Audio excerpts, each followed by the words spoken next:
नमस्कार।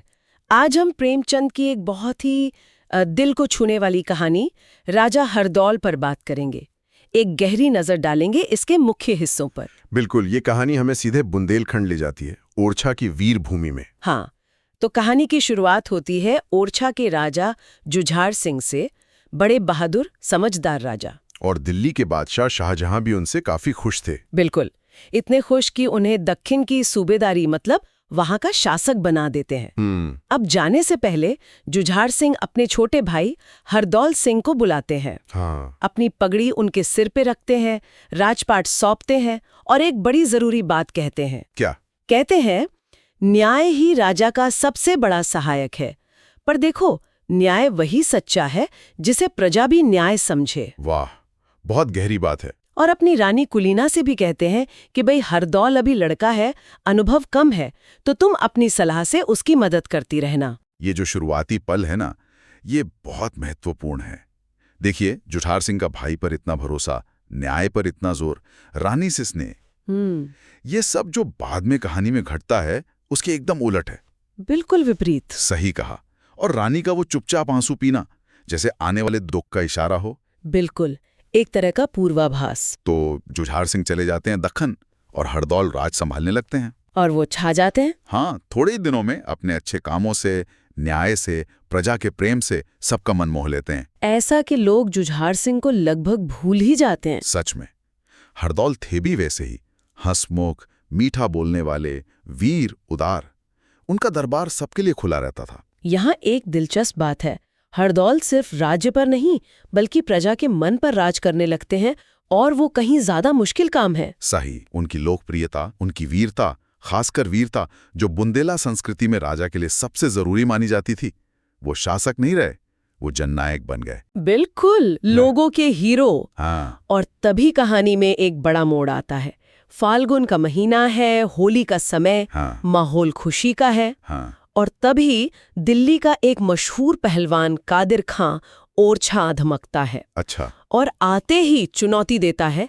खुदा का शेर दिल्ली का कादिर खां ओरछे आ पहुंचा है, जिसे अपनी जान भारी हो आकर अपने भाग्य का निपटारा कर ले। अरे बाप रे, सीधी चुनौती। हाँ। सुनते ही ओरछा के जो बुंदेले सूरमा थे, उनका तो खून खौल उठा। चुनौती मान ली गई। जाहिर है। पहले दिन ओरछा के एक नामी पहलवान थे कालदेव, वो मैदान में उतरे। हजारों की भीड़ है, पर मैदान में एकदम सन्नाटा। तलवारें खिंचती हैं। माहौल तनावपूर्ण होगा। बहुत। 3 घंटे तक जबरदस्त लड़ाई चली, जैसे 2 अंगारे लड़ रहे हों। फिर अचानक कादिर खां अल्लाहू अकबर चिल्लाता है, और उसकी तलवार कालदेव के सिर पर। कालदेव वहीं ढेर। ओहो। बुंदेलों में हाहाकार मच गया। लोग गुस्से में अखाड़े की तरफ दौड़े, बदला लेने के लिए। हाँ, पर हरदौल उन्हें रोकते हैं, आवाज देते हैं, खबरदार, अब कोई आगे न बढ़े। वो खुद कालदेव को देखते हैं, जो जख्मी शेर की तरह तड़प रहे थे। उनकी तलवार भी टूट गई थी। ये सिर्फ एक पहलवान की हार नहीं थी। देखिए, ये ओरछा की, बुंदेलों की लाज पर, उनकी इज्जत पर सीधा हमला था। हाँ, ये लाज शब्द बहुत महत्वपूर्ण है यहाँ। बिल्कुल, बुंदेलों के लिए ये जान से भी प्यारी थी। इसका जाना मतलब सब कुछ खो देना। और हरदौल का भीड़ को रोकना। वो उनके संयम और न्यायप्रियता को दिखाता है। हार में भी मर्यादा रखनी है। वो जानते थे कि गुस्से में उठाया कदम प्रतिष्ठा को और गिराएगा। सही। तो अगले दिन, अगली सुबह कालदेव के भाई भालदेव मैदान में उतरते हैं, पर लोगों के दिलों में उम्मीद कम, डर ज्यादा है। स्वाभाविक है। भालदेव ज्यादा फुर्तीले थे। कई बार उन्होंने कादिर खां को नीचा दिखाया, पर फिर वही हुआ। 3 घंटे बाद क्या? अचानक भालदेव की तलवार के भी 2 टुकड़े हो गए। अरे, किस्मती खराब थी। गर्दन पर वार किया। घाव गहरा नहीं था, पर लड़ाई का फैसला तो हो गया। निहत्ते पर वार। हरदौल यही कहते हैं, हमारी हार उसी समय हो गई जब हमारी तलवार ने जवाब दे दिया। पर अगर हम कादिर खां की जगह होते तो निहत्ते आदमी पर वार न करते। यहाँ बुंदेला वीरता का जो आदर्श है और कादिर खां का जो तरीका है, उसका फर्क साफ दिखता है। हाँ, तलवार का टूटना तो चलो भाग्य था, पर निहत्ते पर वार करना कादिर की नीति। हरदौल हार मानते हैं, पर एक नैतिक बढ़त का दावा करते हैं कि हम ऐसे नहीं हैं। लेकिन सच यही था कि ओरछा की प्रतिष्ठा अब धूल में मिल चुकी थी। लगातार 2 हार। अब निराश हताश हरदौल सीधे रानी कुलीना के पास जाते हैं। अच्छा। कहते हैं, रानी जी, ओरछे की और बुंदेलों की लाज अब जाती है। अब हम किस मुंह से अपनी बहादुरी का दम भरेंगे। वो बताते हैं कि अब सिर्फ एक ही तलवार है जो शायद कादिर खां को हरा सकती है, भैया जुझार सिंह की तलवार, राजा की खास तलवार। हाँ, वो रानी से वो तलवार मांगते हैं, कहती हैं ये आखिरी कोशिश करनी होगी। ये तो रानी के लिए बड़ी मुश्किल स्थिति हो गई होगी। बहुत। रानी सोच में पड़ जाती हैं। राजा का सख्त हुक्म था कि उस तलवार पर किसी की परछाई भी न पड़े। और यहाँ हरदौल उसे लड़ाई के लिए मांग रहे हैं। हाँ, पर फिर वो सोचती हैं ओरछा की लाज, बुंदेलों की आन, और फैसला करती हैं। क्या? वो सोचती हैं कि इस समय राजा की आज्ञा का उल्लंघन करना ही उनकी सच्ची आज्ञा मानना है, क्योंकि अगर राजा यहाँ होते तो वो भी यही चाहते। वाह, क्या तर्क है। और वो तलवार हरदौल को दे देती हैं। ये रानी का बहुत बहुत बड़ा फैसला था। पति का सीधा हुक्म एक तरफ और कुल राज्य का सम्मान दूसरी तरफ। उनका ये तर्क कि आज्ञा का उल्लंघन ही आज्ञा मानना है, ये उनके अंदर के द्वंद्व और उनकी प्राथमिकता को दिखाता है। उन्होंने राज्य के सम्मान को ऊपर रखा। बिल्कुल। अब अगले दिन खबर फैलती है राजा हरदौल खुद लड़ने जा रहे हैं। अरे! लोग हैरान, उन्हें रोकने के लिए दौड़ते हैं, पर जब तक पहुंचते हैं लड़ाई शुरू हो चुकी होती है। मैदान का क्या हाल था? खचाखच भरा हुआ, तिल रखने की जगह नहीं, पर सांसें थमी हुई हैं, एकदम सन्नाटा।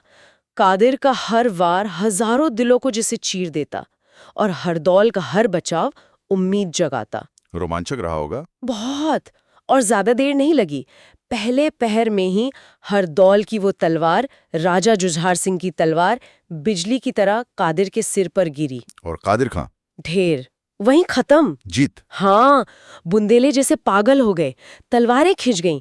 जीत के जश्न में, उस उन्माद में कई जानें चली गईं। ओहो, खुशी में भी अति हो गई। हाँ, पर जैसे ही हरदौल की तेज निगाहें भीड़ पर पड़ी, सब एकदम शांत। इस जीत का असर क्या हुआ हरदौल पर? इस एक जीत ने, और खासकर भैया की तलवार से मिली इस जीत ने, हरदौल को बुंदेलों के दिलों में उस शिखर पर पहुंचा दिया जहां शायद उनका न्याय और उनकी उदारता भी उन्हें ना ले जा पाती। मतलब वो अब सिर्फ एक लोकप्रिय राजा नहीं थे, वो अपनी जाति के वीर शिरोमणि बन गए, बुंदेला बहादुरी के, दिलावरी के सिरमौर बन गए। ओरछे की लाज बच गई। हाँ, ओरछे की लाज बच गई थी। उधर दक्षिण में जुझार सिंह भी कामयाब होकर साल भर बाद ओरछा लौट रहे हैं। अच्छा, वो भी सफल होकर आ रहे हैं? हाँ, रास्ते में ओरछा के पास ही जंगल में दोपहर का वक्त है, एक पेड़ के नीचे आराम कर रहे हैं। तभी शिकार से लौटते हुए हरदौल अपने सैकड़ों सरदारों के साथ वहां पहुंच जाते हैं। ओह, मुलाकात जंगल में हो गई। हाँ, अब हरदौल और उनके साथी तो अपनी धुन में, थोड़े घमंड में भी हैं। जुझार सिंह अकेले बैठे हैं तो कोई यात्री समझकर ध्यान नहीं देते। पहचानते नहीं अपने भाई को? नहीं। हरदौल तो घोड़े पर अकड़ते हुए पास आते हैं, कुछ पूछने ही वाले होते हैं कि अचानक भाई से आंख मिलती है। तब पहचानते ही घोड़े से कूद पड़ते हैं, झुककर प्रणाम करते हैं। और राजा? राजा भी उठकर गले मिलते हैं, पर कहानी कहती है उस छाती में अब मोहब्बत की जगह ईर्ष्या ने ले ली थी। ईर्ष्या? क्यों? बस इसलिए कि हरदौल दूर से नंगे पैर दौड़कर क्यों नहीं आए, उनके सवारों ने दूर से झुककर सलाम क्यों नहीं किया, बस इतनी सी बात। अरे, ये तो बहुत छोटी बात है। छोटी सी बात, पर यहीं से त्रासदी के बीज पड़ जाते हैं। देखिए, जुझार सिंह खुद सफल होकर लौटे हैं, पर उनके अंदर की जो असुरक्षा है वो मिटी नहीं। भाई की इतनी बड़ी भी प्रतिष्ठा, इतनी शक्ति, इतने मानने वाले देखकर उनके मन में वो ईर्ष्या का जहर खुलना शुरू हो जाता है। एक छोटी सी, शायद मनगढ़ंत, अनादर की घटना उनके मन में शक पैदा कर देती है। बिल्कुल। दरार पड़ जाती है। शाम को ओरछा में जश्न है राजा के लौटने का। रानी कुलीना खुद खाना परोस रही हैं। अच्छा। पर भूल से सोने का थाल हरदौल के आगे रख देती हैं और चांदी का राजा जुझार सिंह के सामने। ओहो, ये तो गड़बड़ हो गई। हरदौल तो शायद आदी हो गए थे ऐसी बातों के, उन्होंने ध्यान नहीं दिया, पर जुझार सिंह तिलमिला उठते हैं। जाहिर है। बोलते कुछ नहीं, पर चेहरा लाल, तेवर एकदम बदल जाते हैं, बस 2 निवाले खाते हैं और उठ जाते हैं। और रानी? रानी जब थाल देखती हैं तो उनका तो कलेजा बैठ जाता है, समझ जाती हैं कि अनर्थ हो गया। ये थाल बदलने की घटना सिर्फ एक भूल नहीं रहती, ये एक प्रतीक बन जाती है ना? हाँ, बिल्कुल। सोने का थाल जो राजा का अधिकार है, वो हरदौल के सामने जुझार सिंह की जो सुलगती हुई ईर्ष्या थी, उसके लिए चिंगारी काफी थी। उन्हें लगा जैसे उनका सब कुछ छिन गया है। हाँ, उनका स्थान, उनका अधिकार सब हरदौल ने छीन लिया है, और शायद रानी भी इसमें शामिल है। उनका शक अब पक्का होने लगता है। रात में शीश महल में जुझार सिंह लेटे हैं। रानी माफी मांगने के लिए जाती हैं, भिखारिन का भेष बनाकर। अच्छा। राजा दरवाजे से ही पूछते हैं, अंदर क्यों नहीं आ जाती? रानी कहती हैं, कैसे आऊं? अपनी जगह क्रोध को बैठा पाती हूँ। ताना मारते हैं राजा। हाँ, कटाक्ष करते हैं। ये क्यों नहीं कहती कि मन दोषी है इसलिए आंखें नहीं मिलने देता? सीधा आरोप। रानी अपना अपराध मानती हैं, माफी मांगती हैं। राजा कहते हैं प्रायश्चित करना होगा।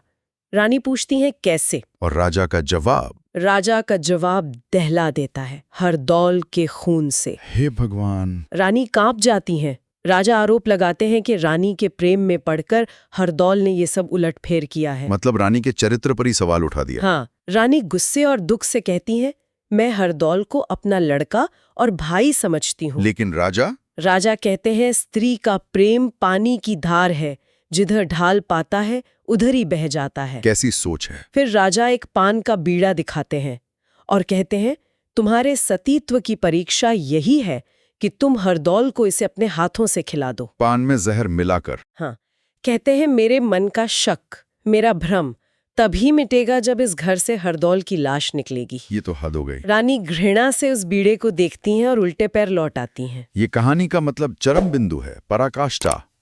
जुझार सिंह की ईर्ष्या अब वहशीपन में, क्रूर पागलपन में बदल चुकी है। हाँ। वो रानी के चरित्र पर सबसे घिनौना इल्जाम लगाकर उसे एक ऐसी स्थिति में डाल देते हैं जिसकी कल्पना भी नहीं की जा सकती। ये परीक्षा नहीं है, ये तो हत्या का हुक्म है। बिल्कुल। ये प्रेम, विश्वास, रिश्ते सबका पूरी तरह से पतन है। शक इंसान को किस हद तक गिरा सकता है, ये उसका सबसे विभत्स रूप है। रानी अब भयानक दुविधा में है। क्या करें? एक तरफ निर्दोष हरदौल की हत्या, दूसरी तरफ पति का शक सहकर कुल्टा कहलाना। क्या सोचती हैं वो? आत्महत्या का ख्याल भी आता है। हाँ, आत्महत्या का ख्याल भी आता है, पर अंत में वो पतिव्रत धर्म को बचाने के लिए ये महापाप करने का फैसला करती हैं। हरदौल को मानने का। हाँ, ये सोचकर कि ये पाप करने के बाद उन्हें हंसकर खुश रहकर दिखाना होगा ताकि राजा का शक पूरी तरह मिट जाए। पर कैसे? हाथ कैसे उठेगा? ये सोचकर ही वो कांप जाती हैं। बहुत ही मुश्किल, अमानवीय स्थिति। तभी एक दासी जिसने छिपकर ये सारी बातें सुन ली थी, वो रोती हुई हरदौल के पास जाती है और सब बता देती है। हरदौल राजा का बदलावा बर्ताव देखकर पहले ही कुछ अनहोनी का अंदाजा लगा चुके थे। वो दासी को सख्ती से मना करते हैं कि ये बात किसी को भी पता न चले, और खुद मरने को तैयार हो जाते हैं। हाँ, खुद मरने को तैयार हो जाते हैं। हरदौल का ये फैसला, ये उनके चरित्र की महानता है। देखिए, उनके एक इशारे पर 3 लाख बुंदेले मरने मारने को तैयार थे। हाँ, वो चाहते तो विद्रोह कर सकते थे। हाँ। जुझार सिंह शायद उनका सामना भी नहीं कर पाते, लेकिन वो एक निर्दोष स्त्री अपनी भाभी के सम्मान के लिए और भाई के मन का शक मिटाने के लिए, हाँ, भाई के मन का शक मिटाने के लिए अपने प्राण देना चुनते हैं। ये युद्ध के मैदान की वीरता से कहीं ज्यादा ऊंची आत्म बलिदान की वीरता है। वो जानते हैं कि उनके जीने से शक बना रहेगा। बिल्कुल, इसलिए मरकर उसे मिटाना चाहते हैं। अगली सुबह हरदौल स्नान करते हैं, शस्त्र सजाते हैं और मुस्कुराते हुए राजा के पास जाते हैं। राजा सोकर उठे ही हैं। हाँ, सामने चौकी पर सोने की तश्तरी में वो विष मिला पान रखा है। हरदौल हंसकर कहते हैं, कल आप पधारे, इसी खुशी में मैं आज शिकार खेलने जाता हूँ। मुझे अपने हाथ से विजय का बीड़ा दीजिए। विजय का बीड़ा मांगते हैं? हाँ, वो खुद पानदान उठाकर राजा के सामने रखते हैं और बीड़ा मांगते हैं। राजा के मन में क्या चल रहा होगा? हरदौल का वो खिला हुआ चेहरा देखकर राजा की ईर्ष्या और भड़क जाती है। मन में सोचते हैं, दुष्ट मेरे घाव पर नमक छिड़कने आया है, मुझसे विजय का बीड़ा मांगता है। हाँ, ये विजय का बीड़ा है, पर तेरी नहीं, मेरी विजय का। राजा एक पल सोचते हैं, फिर मुस्कुराकर वो जहर वाला बीड़ा हरदौल को दे देते हैं। हाँ, हरदौल सिर झुकाकर बीड़ा लेते हैं, उसे माथे से लगाते हैं, एक करुणा भरी नजर चारों ओर डालते हैं और बीड़ा मुंह में रख लेते हैं। ओह! विष तुरंत असर करता है, चेहरे पर मौत की छाया फैल जाती है, आंखें बुझने लगती हैं। वो एक ठंडी सांस लेते हैं, हाथ जोड़कर राजा को प्रणाम करते हैं और जमीन पर बैठ जाते हैं। चेहरे पर, कहानी कहती है, मृत्यु की पीड़ा के साथ एक अजीब सी प्रसन्नता और संतोष की झलक है। संतोष, शायद इसलिए कि उन्होंने भाभी की लाज रख ली। शायद। और जुझार सिंह, वो अपनी जगह से हिलते भी नहीं, देखते रहते हैं। हाँ, चेहरे पर ईर्ष्या भरी मुस्कुराहट है, पर आंखों में आंसू। कहानी कहती है, उजाले और अंधेरे का मिलाप हो गया था। क्या अंत है? तो ये थी राजा हरदौल की कहानी। वीरता, सम्मान, प्रजा प्रेम और फिर शक, ईर्ष्या और अंत में एक बेहद दुखद त्रासद आत्मबलिदान की गाथा। हरदौल ने मरकर भी अपनी और रानी की निर्दोषिता साबित की और शायद इसीलिए वो बुंदेलखंड की लोक गाथाओं में हमेशा के लिए अमर हो गए। हरदौल का भात आज भी गाया जाता है। हाँ। ये कहानी हमें कई गहरे सवाल पूछने पर मजबूर करती है। शक और ईर्ष्या कितने विनाशकारी हो सकते हैं, है ना? खासकर जब वो सत्ता और अधिकार से जुड़ जाएं। बिल्कुल।